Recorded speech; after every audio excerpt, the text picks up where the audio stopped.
Geoff, it's all yours. Terrific.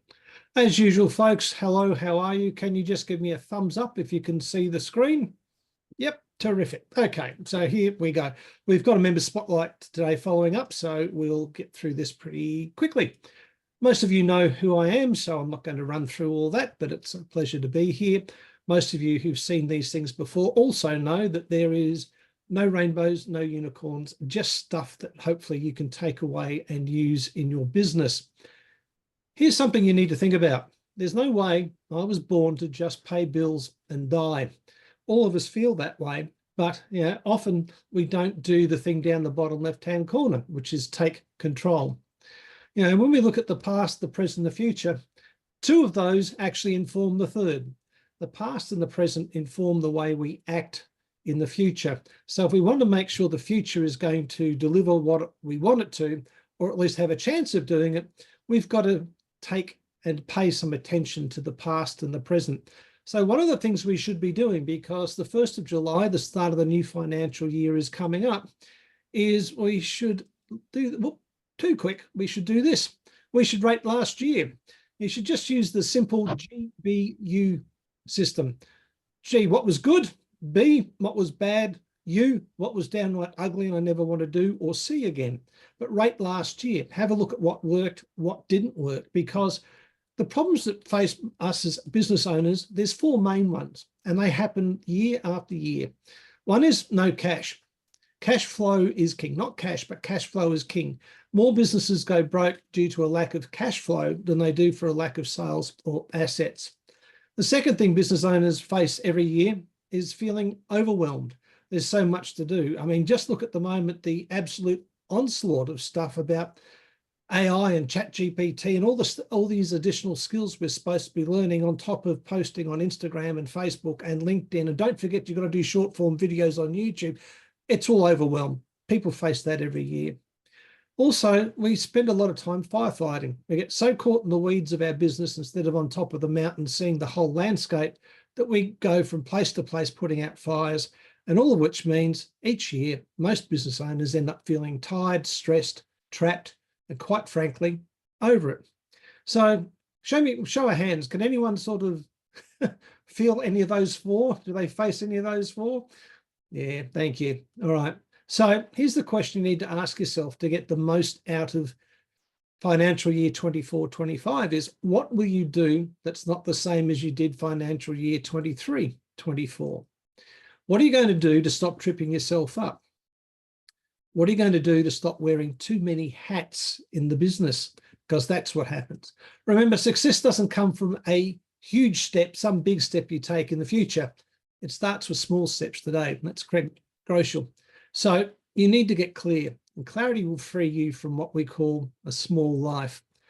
Now, a few weeks back, I did a presentation on the 4 numbers, which were meet the Maslows, which means you're just surviving, Mac in a movie, which means you're existing, living, which means you're living well, or L cubed, living a larger life. You should determine where you are on that scale. Most of us are probably at Mac in a movie in many regards with the current economy. You want to be at the living well area, and you should be planning to do that. While you're planning it, you need to be thinking about this. This is from Simon Bowen, who runs a business called The Models Method, and he's terrific.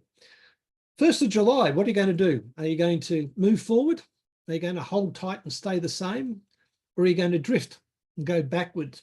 There's actually 3 rhythms to the business and your business planning. Going backwards is where you're scared and you're really not sure what to do, but you haven't decided what worked and what to keep going. If you're going to hold on fast, that means you're going to do that old Einstein quote, doing the same thing over and over and expecting a different result. That's really not going to help you get better. And the third thing, of course, is deciding to move forward where you have a better than even chance of getting ahead. Now, there's 2 parts of this. There is having a goal and there's having a system. It's great to have goals, but goals without a system and goals without implementation, goals without us working on them actually become nothing more than wishes. But if you've got goals and you've got a system to make them work for you, then you've got a chance of actually making something happen. So here's how you start to take control. You need to create your structure. You need to work out, what do I want for my business next year? What do I want for my kids? What do I want for the people who matter? What do I want for my clients? And more importantly, what do I want from the business for me, myself? What floats my boat? Can you answer this question? What business are you in and why are you doing it? We see this sort of thing an awful lot. Morning routines of successful people, get up at 5 a.m., meditate for 10 minutes, journal for 20 minutes, run the Boston Marathon, come back, have some lemon water, etc., etc. The thing is, a lot of that's BS and people don't do it. But there are certain things that people do every morning which predicate success. And that's like exercising. Number one, strangely enough. Emails at work, that's when you're not disciplined because, as everyone knows, you should only be checking your emails twice a day. Doing some reading, doing some mindfulness work, maybe doing some gratitude and spending family time. I don't know how you do it in the morning, but if what you're doing in the morning is not setting you up for the day with a lot of energy and looking forward to it, maybe you need to change things with what you're doing. We've all heard of memento mori, which means remember you will die. Well, you should be practicing memento vivere, which means remember to live. Too many people, business owners in particular, exist or survive. We don't actually live a life. Again, you may remember the rocks, the story of the rocks, which you use for planning. If you stick the sand and everything in first, all the small things, the niggly things, there's no room for the big things in your life. You put the big things in first and fill the space around them with the small niggling things. You've all heard me talk about you should have a wall planner like this. You can buy them from Officeworks and other places, and then you should be able to fill them in. So what I do, now this is just for a financial year. I do this for my calendar year. I have clients who do it for a financial year. They start off and they plan the long weekends they want to have with their significant other. They plan at least 2 weeks off in a block, more is better. They put in birthdays and all those sorts of things. So they cover their personal stuff first. And then what they do is they put in the important dates to do with business. Their regular meetings, like every Tuesday with Alan here, they put in their planned promotions. What promotions are they running on a monthly or fortnightly or 6-weekly basis? Are they theming their months? Are they theming weeks or days? They put in payments they've got to make, tax and all that sort of stuff. What they do is on the wall, you actually have a very clear picture of what's coming up for the next 12 months. Doesn't mean to say you can't alter it, but if you don't do the planning and get it up there where you can see it, things fall through the cracks and you forget. And if you want to if you want to live more than a small life, you need to create a larger life. So think about this, where do you want to be in 12 months? What are the likely obstacles that are getting in the way to stop you getting there? What things do you need? What support do you need to overcome them? What resources have you got in place you can use? And what plan have you made? And here's something, it's a bit woo-woo and all that, but what gives you meaning? What floats your boat? This is becoming increasingly important in the world we live in, all right? A lot of people use their job, their day work to support the things they want to do outside, and that's great. But the older you get, the more you get locked into running your own business or working for someone else, you start asking, is this all there is? So you need to figure out what is it that gives you meaning? What makes your life feel like it's worth something? Now, here's the truth about purpose and passion, all right? Nothing is truer than the old saying that if you find your passion, you'll never have to work again. That's right, because most people's passion, no one will pay them to do.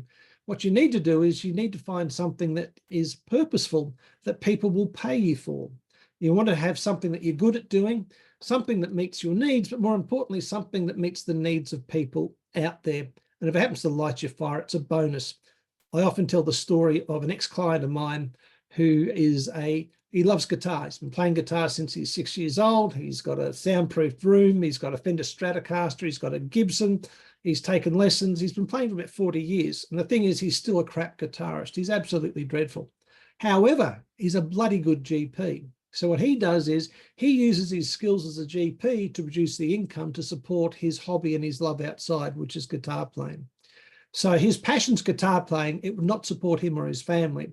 But his purpose is to serve people as a GP, and that provides the money. So the next time you're thinking, what's my meaning? And oh my God, I need to follow my passion. Maybe you don't have to follow your passion. Maybe you've got to find a purpose that will pay you enough for you to indulge your passion outside. If you're not sure about your path, you need to get some help, because you need to get clear on where you want to go. So from the 1st of July to the 30th of June 2025, where do you want to go? What is your life? What is your business going to look like in the next 12 months? In order to decide that, you've got to make a plan. And when you've made a plan, you've got to map it out. What am I going to do each month or each quarter or each half year in order to get there? But stop. Understand this. John Lennon said it best. Life is what happens to you whilst you're making other plans. You can't get so caught up in your plans and so rigid with them that you can't allow for things to happen, because the wheels do come off. Sometimes it can be like being stuck in a rudderless boat, but at least you've got the boat underneath you. But if you don't have a plan, life will be like this. So I'd like you all to do today, I'm going to do this. In terms of next financial year, I'm going to draw a line in the sand. I'm going to take the plunge and I'm going to do some serious thinking and some serious planning. I'm going to commit to taking back control of my business, of its resources, and creating a larger life for me and the people that matter most to me. My favourite quote of all time from Henry Rollins: no such thing as spare time, no such thing as free time, no such thing as downtime. All you've got is lifetime. Go. We've said memento mori, we've said memento vivere. Amor fati is the third part of that, which is love your fate, which after all is just your life. You need to understand this. If you keep doing the same things, in stillness lies death for you spiritually, mentally, and probably for your business. Success loves movement. Staying still should not be an option for you. If you're just looking to replicate next year what you did last year or this year, you're on a hiding for nothing. If you'd like a hand deciphering where you should go, what you should do, or how to create a plan, then simply let's give me a call. Would love to chat to you. Thank you for listening.